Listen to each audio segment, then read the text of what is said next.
Everybody, welcome back. Hold on, I've changed my video settings. I gotta make sure the last episode recorded properly. Let's see. Everybody, welcome. That sounds right. Oh, baby. Might as well. Oh, baby, it looks silky smooth. Anyway, so that was win 31. It's a scary win. It's the kind of win that should scare you because we were just overpowered from the start. We never really had the game keeping us honest. This run is really good too, quite frankly. GQ BC 0P S9. GQ, man.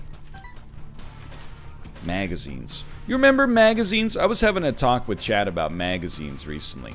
Why? Well, hold on, I gotta think about this room for a second. This is a room you wanna give it its due day. I actually, as a child and a teenager, liked magazines a lot, you know? I know that you're gonna... There's an obvious joke there, ha. Dear Penthouse, oh, what'd you get? Nerds Weekly? No. I got Nerds Quarterly, okay? I like the essays.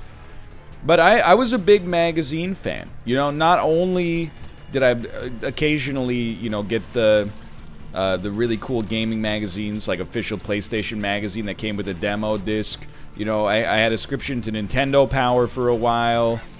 And I gotta be honest, like, maybe this is too much information, but in 5th or 6th grade, if I'm having, you know, some time on the toilet, I was reading usually like an old issue of Nintendo Power. It wasn't even like a new... Okay. It wasn't even like it was contemporary. Like, we're seriously talking about, you know, issues of Nintendo Power that were like, you know, as much as 2 or 3 years old, but I would still read them and be like, oh, this is really cool. I liked... There was a time where I was a big magazine fan, quite frankly. We should probably use Pokeball for something, huh? I was trying to think, like, the last time I read a magazine, I honestly can't recall. I bet I have not read a magazine, like, outside of maybe being at a doctor's office since maybe, like, prior to 2010. Or maybe there was, oh, my bone heart, dude. There's a couple of times, for sure, and this story is very embarrassing to me. But when I first started, you know, flying to stuff, I thought, like, oh, I'm a big shot businessman. People are paying me to fly places. See? So I would, like, buy, you know, like, The Economist. Half because, like, I wanted to, at the airport, that is. Half because I was like, hey, this will be interesting. And then half because, like, oh, if people see me reading this, they're not gonna think I'm just some 22-year-old kid who snuck onto the airplane. They're gonna be like, he's reading The Economist. He's a serious businessman. So maybe that's an answer, but, it's been a long time. I'm always stunned, like, when we go to the grocery store, it depends on the grocery store, but, depending on the store, there's, like, an enormous magazine section, and I've never seen anybody inside of it. We can't capture you guys, right? How sick would that have been, though? Dull Razor would really tie this run together, by the way. That would be killer. And I'm not saying, like, they don't have, like, 4 magazines. They don't have, like, National Geographic, Time, Popular Science, Life magazine, etc., etc. They have, like, legitimately, like, dozens and dozens of magazines. And I'm like, how are you still running in today's modern world? I don't believe it. Actually, and I mean, obviously, I'm not like I'm not telling you anything you don't already know, but we've been getting baby stuff, you know, gifts is what they call them, I believe, from people. Dude, this is, we're getting spiced here. Honestly, hold on. There we go. We've been getting baby stuff from people, and we've been buying greeting cards to send them to say, like, thank you for the gift. That is an industry that cannot be long for this world. The greeting card that I got from my grandma, and I mean, she got me an incredible gift, don't get me wrong. She sewed, like, by hand. She's a very talented seamstress. Like, a bunch of blankets and, like, you know, burp cloths and stuff like that. It was an incredible, heartfelt gift. At least dozens of actual hours. Not just sewing, but, you know, picking out the fabric and blah, blah, blah. And she sent them to us. And then we got her a greeting card. And I also sent her a nice personal message. But I was just like, man, why am I paying the Hallmark Corporation like $6 and then also getting a stamp to send this to my grandma? When instead, like, I don't mean to be, oh,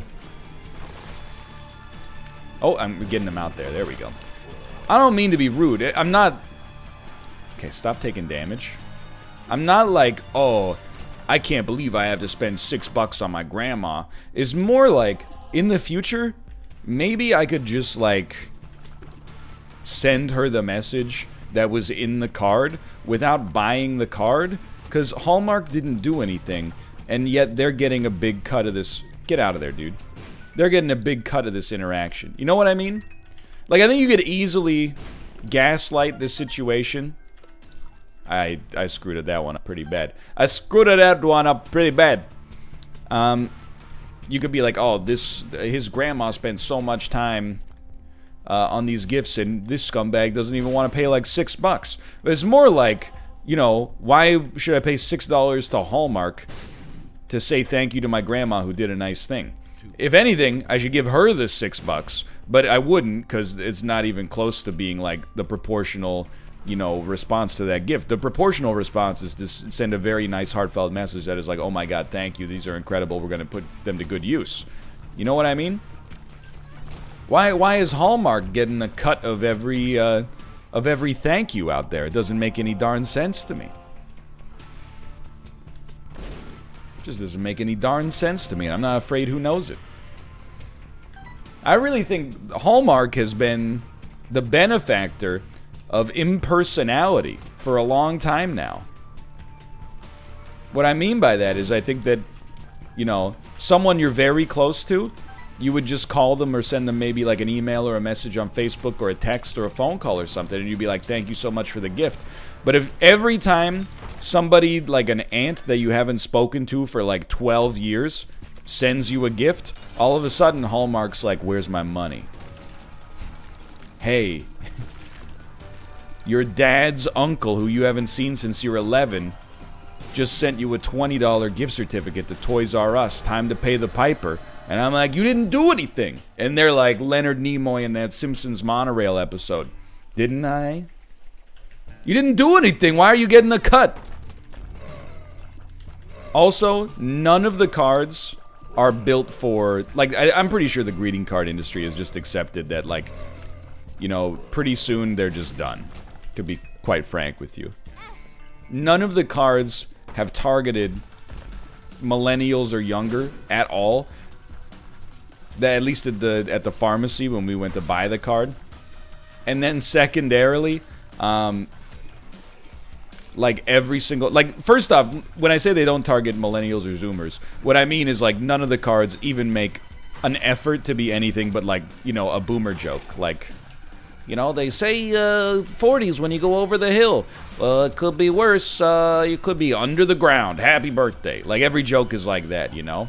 Or it's like, you know, a card that has like a picture of you know, a fish on it, and it's like, I'm wishing you many great lunkers on this blessed birthday. So like they don't make an effort to do a zoomer interface at all. But then also on top of that, they were all like, happy 93rd birthday. I'm pretty sure the greeting card industry is being sunset right now. And I honestly, I mean, obviously very many people, you know, work there. You know, whenever you... I'm not saying I'm calling for the death of an industry, by the way, but sometimes whenever you're like, I think it's probably a good thing that we stop paying Hallmark $5 every time we send a thank you note. People are like, you know, lots of good people work at that corporation. Yeah, I'm sure lots of good people work at, you know, the nuclear weapon refining plant, too. You know, just... It doesn't mean that I'm, like, stoked of what they produce and how they continue to, you know, live in the world. I hope that those nice people land on their feet and, you know, the people making, you know, weaponized pathogens find something else to do that is more fulfilling and, you know, less damaging on society. Now, I'm not saying that, you know, creating a biological weapon is in the same ballpark of badness as making greeting cards. I'm just begging the question. I suppose. Anyway. That's my thoughts. And the funny thing is, I bet they thought that they were safe when they invented e-cards. But, like, the only thing more... I mean, it's not cringy to get a card, but you know what I mean. If somebody sent me a card in the mail, I would be like, it's a nice gesture. I'll get them back on Facebook. If somebody sent me an e-card and was like, click on this link to see my greeting, I would be like, Grandma, can you just tell me what was in the card? Because I don't really want to, like, click on this link. It seems like it might be a little suspicious. Like, if you send me a card out of nowhere, you're probably, like, in your 50s. Nothing wrong with that. If you send me an e-card, you are either trying to steal my banking credentials or you're maybe 95 years old. Which, if you're 95, that's kind of cute. Oh, look at that. Grandpa sent me an e-card. But I'm telling you, both magazines and greeting cards, I have no idea how they still exist. At least magazines have kind of like an easy pivot to the online marketplace. I think we have one red heart. Oh, that's what you take right there. You know, at least with magazines, you could be like, hey, I like what they write in Vogue, you know? And then you could subscribe to the online version. There's also, I'll admit, there's like a nice presentability to a magazine. Not all magazines, you know, like if you got a subscription to Maxim, I probably wouldn't display that in your home unless you're insane or you own the magazine company itself, I suppose. But you know, Vogue or something like that in particular, you know, there's like respected magazines that, you know, hire great writers and do a lot of great work. But nobody's going like, hey, check out my bookshelf full of greeting cards. Look at this. This one's got a frog on it. And the frog, it says, have a happy birthday. Look at that. Isn't that cute? Isn't that so? Have a happy birthday. Do you get it? It's a little cerebral. I kind of don't understand how the business still... Like, I would have thought that Facebook would have put greeting card companies almost out of business. I mean, I don't know about you, but quite frankly, I would rather get a Facebook message than a card any day of the week. I get that a card is like, you spent money, so it's kind of like a nice gesture, I suppose, but the money is going to an industry that, you know, it doesn't offend me, but it just kind of doesn't make sense to me, I suppose, anymore. There was a time, but, like, I don't, does Hallmark and Carlton Cards, do they, like, employ lobbyists? How did we get to the point culturally where, like, every gift has to include a card as well? It doesn't make any sense. The gift is its own implicit card. The gift says, I care about you. And you could just write on a piece of paper. The card is always like, wishing you the happiest of birthdays. For you, my grandnephew. And you're like, oh, thanks, great aunt. That's sweet. She could have just wrote that and saved it. I'm not mad at her for doing it. It's a nice gesture, again. And I think that's why the industry has maintained such defensibility. Because anytime you rail against cards, people are like, it's a nice gesture. But it would also be a nice gesture to just write the same thing on a piece of paper, and it would save you money and actually, like, be less work, I think. I'm telling you, it doesn't make any sense. It doesn't make any sense to me. I don't get it. No stars. But I don't know about you. I would rather get a Facebook message or a text from someone saying like, hey, and we've gotten a lot. Congratulations on the pregnancy and the baby and blah, blah, blah. Not blah, blah, blah to be rude, but more like you get the idea. When I get a card, it's like, as an adult, I already don't like getting mail. Because, like, the only thing I get in the mail now are, like, chores, bills, and ads. That's really all there is. Chores are like, you know, hey, your license is expiring. Hey, you know, you got to get your car insurance renewed. Hey, you know, your property taxes are due, which is also a bill, but a chore. And then bills are like, you know, for things that we haven't gone paperless on yet. We get a bill that's like, you know, hey, your internet bill's due. Hey, your hydro bill's due. You know, hey, you know. And then, I mean, you get the idea.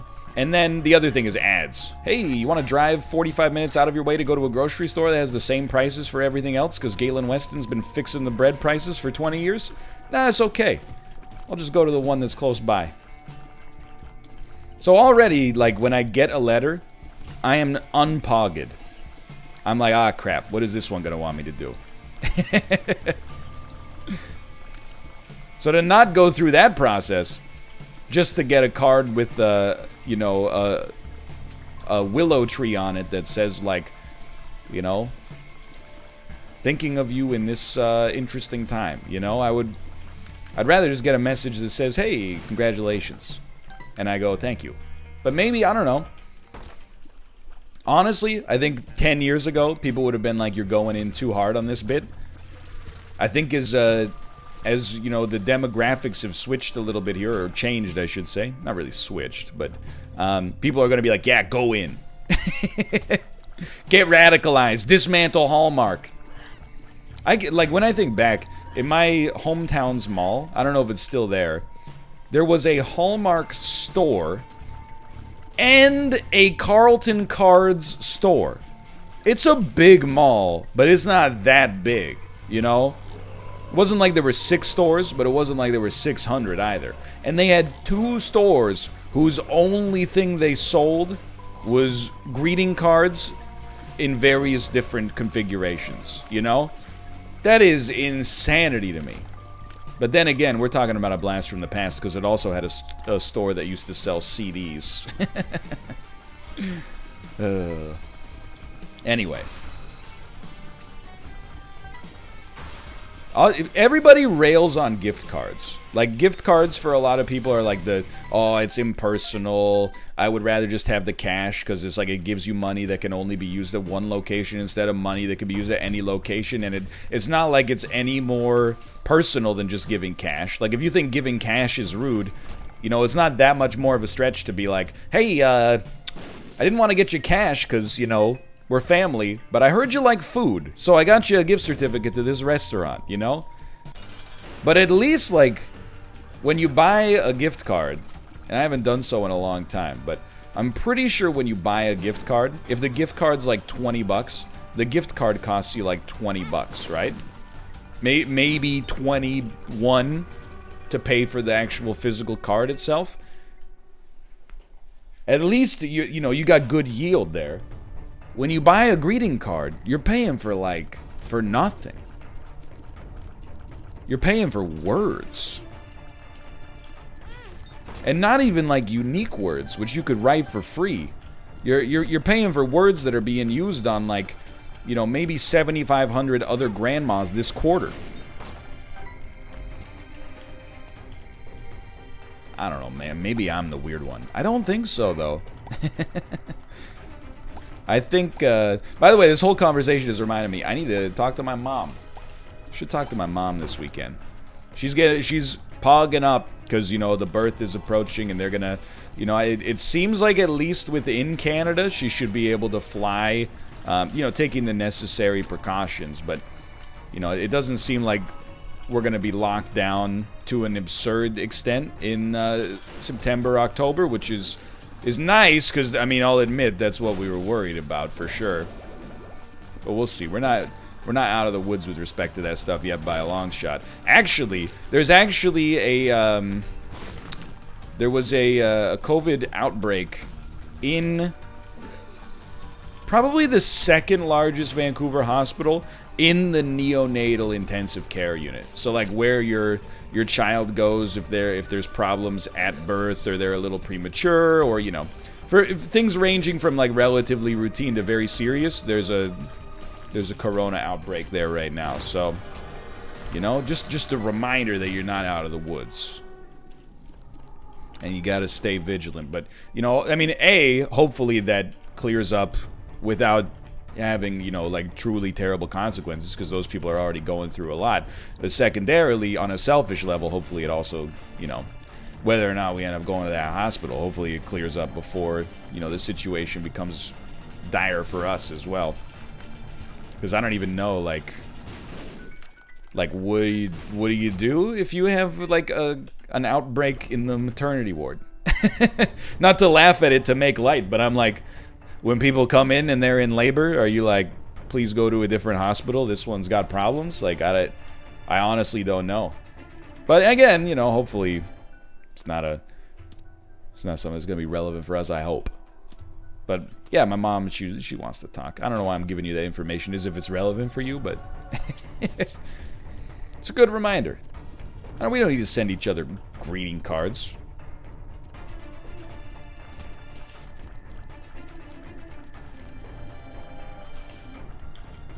Just a nice telephone call now and then. I don't know. If you have a dissenting opinion, I'd love to hear it. But if your dissenting opinion boils down to, like, you have to send a card, or people think you're callous, or like you don't care, I get it, because we just sent cards, you know? We sent thank you cards because people sent us gifts. But I'm like, I wish I had the courage to be the change I wanted to see in the world there. But I really, you know, it's kind of a weird situation, right? Like, my aunt, who I haven't seen since 2005, sent us a little gift for us and the baby. I don't want to really get into a discussion with her and be like, hey, you know, my aunt's name, thanks for the gift. And she'll be like, oh, why didn't you send a card? And I'll be like, I don't really support the card industry, because why should they get to pay or get a tax off of our sentimentality? Why can't we just exchange the words ourselves and cut out the middleman? And, you know, again, since I haven't spoken to her since I was like 17 years old, that's not really the first conversation I want to have with her as a real adult. Seems a little heady. I don't know, man. That's where I'm at. There's a few industries that I'm like are toast. I'll tell you. And I'm, you know, this is the Take No Prisoners tour. We're gonna have a Netflix comedy special that's called, like, you know, Offended or something like that. You can't say that. We're making a lot of enemies today. Greeting card companies, done. No chance. What else was I talking about a second ago? Magazines. Get them out of here. Cable. Now that one stings close to home. I still have cable. For a couple of complicated reasons. People, well, they're simple and complicated. Let's put it that way. Like a Utada Hikaru song. Yes, it is a Kingdom Hearts reference. Yes, I have played Kingdom Hearts. No, I will never play Kingdom Hearts 3. Thank you for asking. Next question. Kingdom Hearts 3 canceled. It's not canceled, it's out, but you know, like psychologically and spiritually, I've canceled it in my heart. I have cable because I like sports.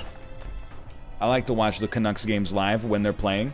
And, I mean, they haven't been playing since March, obviously, but they're starting to play again in August, unless something has changed by the time this video goes live, which is completely plausible, given the year that we're living in. But then people, they have the audacity to tell you, like, you've never considered the fact that, like, hey, NL, keep it on the down low. I can't believe you haven't heard. Some people will just, like, steal those shows and put them online for free. You can just watch them, dude. You don't need to pay for cable anymore. Here's the thing, alright? First off, yeah, I mean, I was on the internet in, like, 1998. I'm aware. But then, like, secondly, I have the means to support the service that provides the product I want. So I feel good about supporting it. And then secondarily, I also work, like, in the same business, you know? I work in the entertainment business to make it as broad as possible, I suppose. So whenever people are like, you should just steal it, I'm like, look, I don't get, like, upset when people watch stuff with things that may block ads. I don't know why I just say ad blocker, but you know what I mean. Because I get it. You know, I've been to websites where I was like, we should really just, come on. You're gonna autoplay music on me just because I wanted to read, like, a recipe for how to make popcorn shrimp? That's insanity. I even like, so to give you like the behind the scenes, YouTube has changed its mid-roll functionality. And I'm still working like this out, but so I've got my preferences set to like, please God, don't auto turn on mid-rolls, but it still does it for some of the VODs that come from Twitch directly to YouTube. So for the past couple of weeks, on the Unity VODs, if I upload them, it doesn't give me the choice. And I've got a workaround for this, but it just takes a while to implement. So don't sweat. You know, I'm not starving over here. But if I export them from Twitch, I have two choices. You can monetize them, but it'll auto like use machine learning to put mid-rolls in them, and it'll legitimately put like a mid-roll every 4 or 5 minutes, which I think just completely destroys the viewing experience for people that it really punishes the people that don't use ad block. And the people that, you know, do use it don't notice any difference at all. So, like, I wouldn't feel good about having that on. So I've just had those videos, like, unmonetized. Not demonetized. It's not like they started monetized and YouTube was like, But, like, I'm just like, you know what? Don't turn on ads on this. Because, like, if I can't adjust the mid-roll placement, then, like, it just makes the viewing experience horrible. So, like, I'm not trying to milk people for ad revenue. I get the online ecosystem when it comes to that. But at the same time, you know, as someone who works in the industry, like, you know, if you're, like, Tim from Oregon, and you're, you know, 22 years old, you're a college student, and you, like, downloaded Once Upon a Time in Hollywood, that's one thing. I'm not, you know, permitting it or glorifying it. I'm just saying it is what it is. If you're Steven Spielberg and you pirate a movie, not to say I'm Steven Spielberg, but I feel like that would be way more hypocritical. You know what I mean? There's a difference. Like whenever, and you know, streamers talk about it on stream sometimes even on the NLSS, and they're like, yeah, you know, I watched it through like less than legal means. I'm like, really? Okay. I see how it is. What if I took your stream and I put it up at the Superdome in New Orleans? So actually, that'd be pretty sick if, you know, 10,000 people could watch your stream for free and be exposed to you. But, you know, maybe the metaphor doesn't completely hold, but you kind of get the idea nonetheless. So that's the reason. But I will admit that cable is really only able to compete via, you know, artificial and arbitrary restraints, you know? It can only compete because it's the only, you know, legal way to get sports on TV. It can only compete because, you know, like, some of the channels haven't made an app yet that lets you actually watch the shows in a timely fashion. Which is their loss long term, I think. But I certainly think cable is toasted. Probably will go on to exist in another form, you know, like... I mean, dude, cable, like, actually sucks. The business model for it, I mean, people were eating good for years, right? But, the fact that you can't just buy the channel you want to watch, and instead have to pay much more... I mean, most people, I think, on TV really only watch, like, less than 10 channels, right? How many channels do I watch? Literally, like, I watch the CBC on occasion for the local news and the regional news. And occasionally Hockey Night in Canada. So I watch the CBC. I watch whatever the local affiliate that plays Seinfeld reruns is from time to time. HBO, like 2 of the 20 sports packages we paid for. And, like AMC on occasion, and that's it. and maybe, did I say TLC? I do watch a little TLC now and then, I'll admit. But I really, like, to buy TLC should be like $2 a month. Well, you know what? Let's be honest. I'm selling subscriptions for $5 on Twitch, so let's call it $5 a month. But in order to get TLC, you have to buy it in a $15 package that includes TLC, HGTV, A&E, Slice, the Women's Entertainment Network, the Hallmark Channel, the Outdoor Life Network. And I'm like, I don't want any. I'm not gonna watch this. None of those shows interest me. I guess we're just out, huh? It's kind of a... We didn't get that much stronger on this run, but we are, like, extremely defensible. It's very hard to kill us right now. Anyway. Like, that's absurd. Imagine, like, if to subscribe to me on YouTube, you also had to subscribe to, like, you know, me, Mathis, Mouth, Dan, Scott the Waz. You know? The angry video game nerd. I'm not saying that those are not good channels, you know, because I don't watch any YouTube. I have no idea. But still, I have to feel like that would impact people's enjoyment of subscribing if they're like, well, I really only watch like Scott the Waz's videos, but now I gotta sort through this guy's every time I sign on to the platform. It seems a little busted. So I don't think cable has a leg to stand on. Eventually. I think cable will take a lot longer to die out, though, because of people like me. That, you know, as long as they're able to keep their sports packages on the TV, that'll do it for a lot of people. Admittedly, that'll do it for me, you know, unless I stop watching hockey or something like that.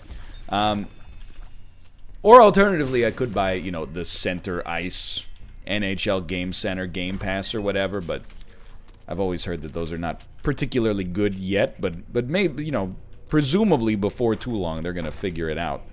Don't really want to do this room. I think it's the curse of the last run that this run is totally fine, but it feels really like we're bad. We haven't gotten any, like, you know, 500 out of 10 items, which is maybe part of the psychological issue. It's actually very, very good, but... And it is one of those runs where, to be honest, we bantered so much, I have no memory of how we got here. I have no memory of what we may have passed up. To possibly, like, you know, have left a little bit on the table or something, but... That's okay. There's gotta be other industries, too.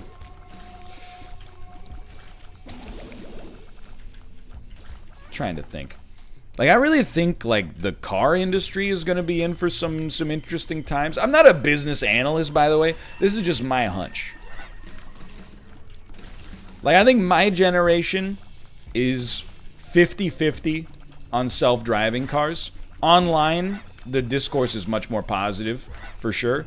But I think that, like, you know, if you polled, like, the average 31-year-old, some people would be like... Seems cool when they can get it ironed out, and some people would be like, I just love the thrill of pushing my foot down and having my car go vroom vroom. I'd never give that up for anything. I feel like the generation that's one after mine is going to be like 100-0. And when you get, you know, fleets of self-driving cars, really seems like ride-sharing becomes the way to go, right? Like, why would you own your own car in the city, at least? I mean, you already kind of don't need to be honest, but why would you own your own car in the city if, like, you know, your taxi service had a fleet of 500 self-driving cars, and with a tap of a button you could get one to your location? The answer is if you drive a lot, economically it might make more sense, but...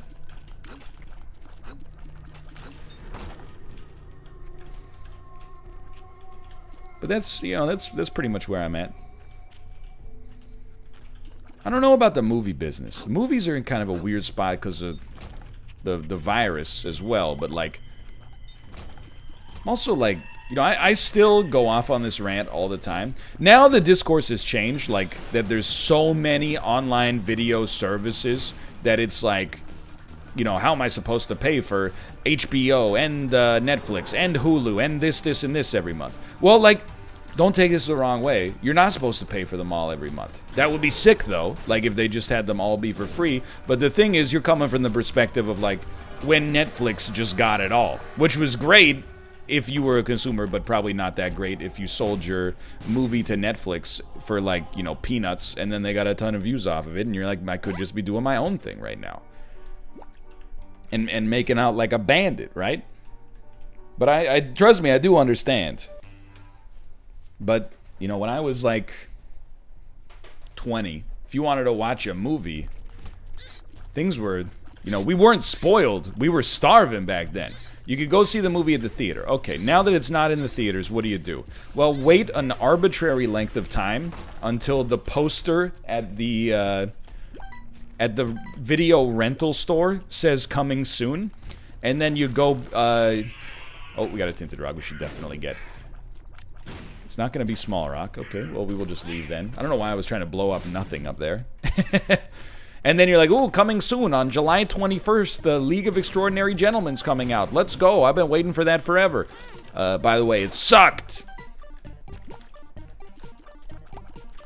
You know what? We can go here. We probably shouldn't have gone twice, but we definitely shouldn't have gone twice. And then you could rent it from the video store, and it was like new releases were like $10 to rent. Sometimes you could get like, they'd have a deal where you could rent 3 movies for $10 Canadian. Which is like, you know, considering that the DVD costs like $20 to begin with, is highway robbery. Especially considering like after you get it, you gotta take it back to the store.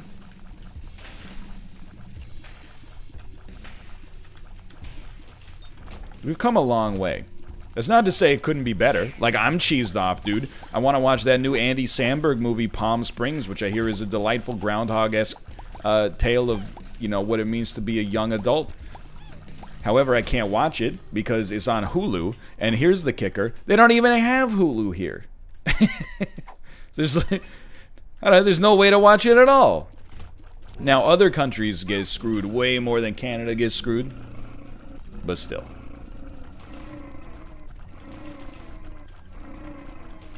I think the movie business is in a weird spot because, you know, I grew up being like, you know, yeah, even in like the year 2000, I'll pay $20 to, well, not 20, that's absurd, but I'll pay like $10 to go see a movie. Nowadays, people are like, I have to download an app for free to watch this $100 million movie. Yeah, I think I'll just watch the entire series of The Office again instead. How about that? You know, we got very different market conditions. I'm not saying it's better or worse. Like, I'm not saying you're spoiled in that sense, you know. It's not really spoiled if this is the level of service, you know, that you've come to expect, I suppose. So, I don't know. To be honest with you, I really expected that we would have been done with this video a long time ago, based on how long the last one was and how good our start was today. I thought that we would not have to come up with many more businesses. I really thought that the sustained rage from the greeting card portion would fuel us long into Win 32. But clearly that's not the case. We're going to have to truck it out a little longer. It's not even close to being a bad run. It's just not, like... Thank you. It's just not... as offensively potent as it might have appeared to be based off of the initial conditions. Sorry, I had to focus on the dodge there. I don't even know, like, if this is our best option here, but so be it. Anyway, you get the idea. The other one that's, like, obvious to me is fabric softener. I use fabric softener, but I honestly have no idea why. Well, actually, now I don't, because I think they found a way around the circumstance, because they just, quote-unquote, put fabric softener into the pods, right?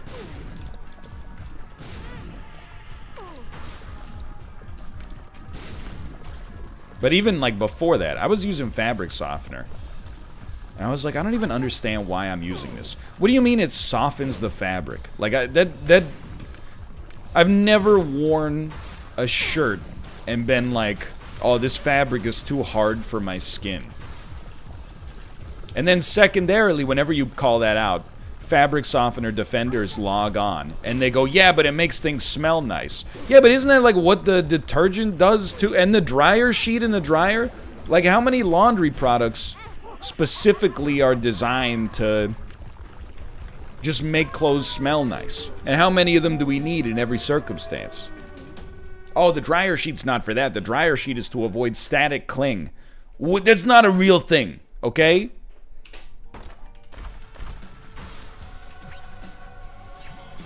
I know that, like, legitimately static electricity is real, but I have never pulled clothes out of the dryer and been like, oh, they're stuck together due to static cling. Or like been folding the laundry and gotten zapped so bad, I was like, I should buy a product to help with this. Doesn't make any sense. These are made up problems in my opinion.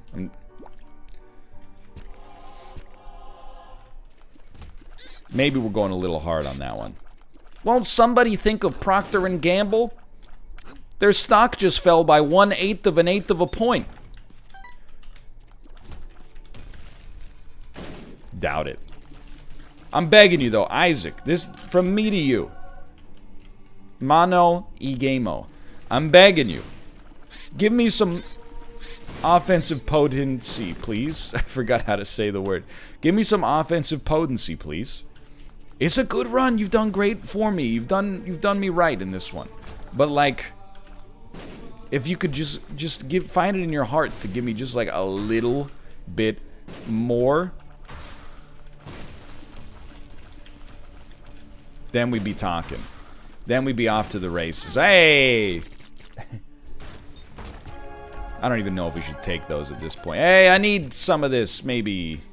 Whatever. Then Dark Bum was gonna pick up some of my red hearts, and I was like, yeah, whatever. Remember that song? Tony Hawk's Underground soundtrack. This is my United States or whatever. That's where we're going on this run. We very rarely have a 45-minute long run that's good all the way through. Usually it's trash, and then we get like Mom's Knife, and we're like, Pog. Instead, on this one, it's like very, very strong to begin with, and then is kind of just slowly degraded into like, I gotta be honest, where we're at now with respect to our offense is a little below average. Part of the problem for sure is shielded tiers can actually be like pretty detrimental to your DPS, which is part of the reason I'm using bombs as much as possible here. But they're moving the needle only very, very slowly.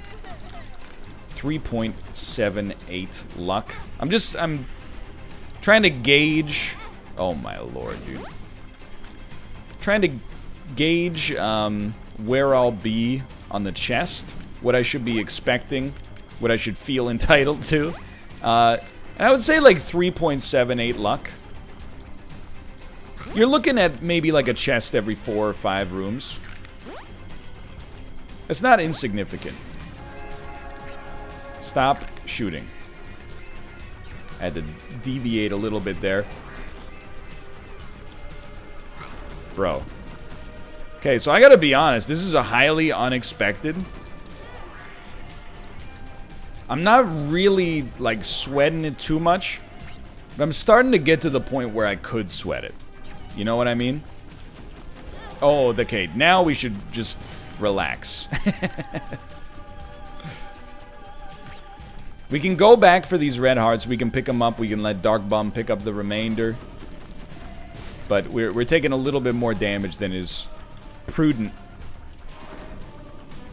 in our current setup. This is the kind of run you got to be very wary about, because it doesn't take much. When your run starts great and then descends below the mean, that's when things are really dangerous. Because you got bad habits built from a run full of banter. And then at the end of the run, you're like, this is normally when I don't have to focus as much because it's in the bag. Clearly not the case right here. Oh, just let me go.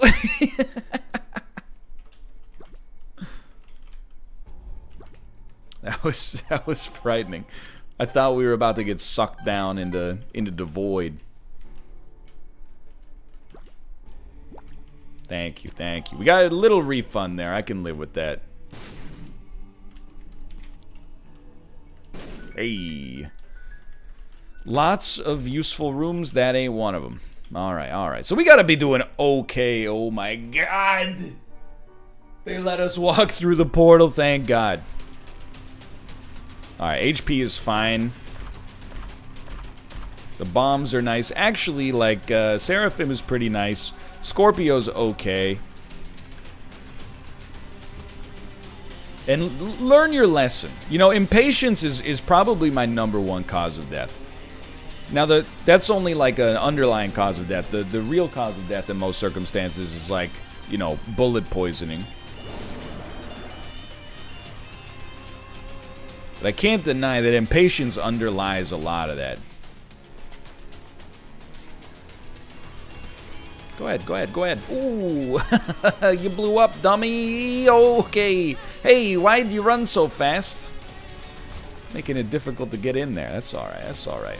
I don't really care who we kill last, but it should probably be Lust or Sloth, which mission accomplished. This is good. What? Oh, I didn't even see. I thought you were one of my familiars. Mission not accomplished. Mission decidedly unaccomplished. Dude, mission unaccomplished? That would be a great name for like a slacker movie. About like... Justin Long doesn't know what he wants to do with his life. That is, until the CIA came knocking. One zany misunderstanding. Before you know it, he's in Yemen. I can't go to Yemen. I'm a slacker. Coming this fall. Coming this January. Mission unaccomplished. We're okay. We're okay. That's not a movie that would make a lot of money. But if you kept the budget really lean, you could make the production company a little bit of money. That could make, well, probably $0 at the box office, but it could be one of those movies that, like, for reasons nobody understands, constantly gets recommended by Netflix. Did you know that the new David Spade movie, The Wrong Missy, according to Netflix, by the way, it has like a 2% on Rotten Tomatoes. According to Netflix, 53 million people watched that movie in its first month on the platform. Now, I will say, Netflix counts it as a view if people watch for 2 minutes or more. 2 minutes is not a long time to decide that this movie's a piece of garbage and turn it off. But it's scary to me that 53 million Netflix subscribers hit the button in the first place, thinking like this is gonna be a treat. That's scarier to me, even if they ended up turning it off. Like, turning it off is the bare minimum. Turning it on in the first place is what scares me. Dude, I'm genuinely slightly perturbed by this run right now. Some of my own wounds, or some of my wounds are self-inflicted. But I'm like, why? Just give me something. There's a million useful items in the game. I'm not trying to whine about it, but like, you know, a couple of them would really help me out. We're probably gonna be fine, but like, you know, if you could just give me a little bit of extra sauce on my pizza, that would be nice. Nobody ever wants extra sauce. You know, unless you want a Chicago deep dish or something. Extra cheese, sure. Extra garlic. Yeah. Another topping. Now and then, but too many toppings can, you know.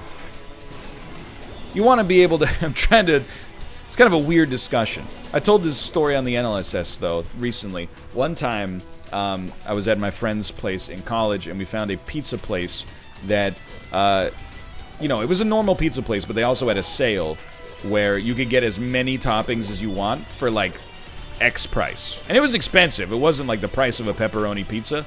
But, you know, if a pepperoni pizza was, like, 11 bucks, they were like, hey, for 17, you can get unlimited toppings. So we were like, okay, we gotta try this. And we got one pizza that was every meat that they had on the menu. And there was like, you know, 12 meats or something. And then one pizza that was every vegetable that they had on the menu. I'm here to tell you, do not do this, spare yourself. Both pizzas were disgusting, but for truly different reasons. The, hold on, this is a real thinker. The meat pizza was just, like, it did not taste sinful in a good way. It just tasted like this is just too much and my body is upset.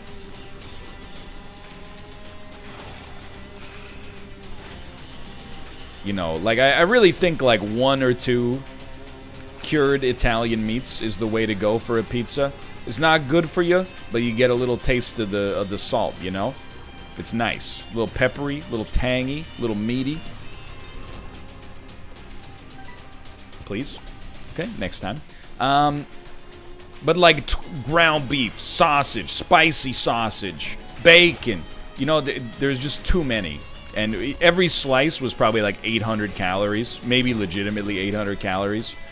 Because they were freaking huge and tall. It was like a Chicago tall dish pizza. It wasn't deep. It wasn't depth, it was height. That's pretty decent. And let's not take damage on this room. I know we should say that every time, but like here it's particularly important, I think, so we're set up nicely for the next room.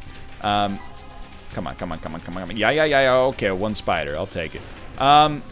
The vegetable one was just foul. And I like my vegetables, but it's like a few too many competing textures. You know, you got that waxy kind of like onion, green pepper, yellow pepper texture. You got jalapenos giving you spice. You got artichokes and olives giving you brine. It's just way too much. I really, it's a situation where I would suggest that the unlimited pizza is not your choice. If you ever find yourself with the opportunity, I encourage you not to do it. I encourage you to show restraint and make the mature decision and maybe just get a pizza with, like, I don't know. We've talked about it for a long time. I feel like the optimum amount of toppings is somewhere in like the 2 to 4 range, maybe, so you can still taste everything. And I mean, cheese and sauce are a given. Everything after that counts as a topping. Anyway, for now, thanks for watching. That was a long one, but we got it. And I'll see you next time. See ya!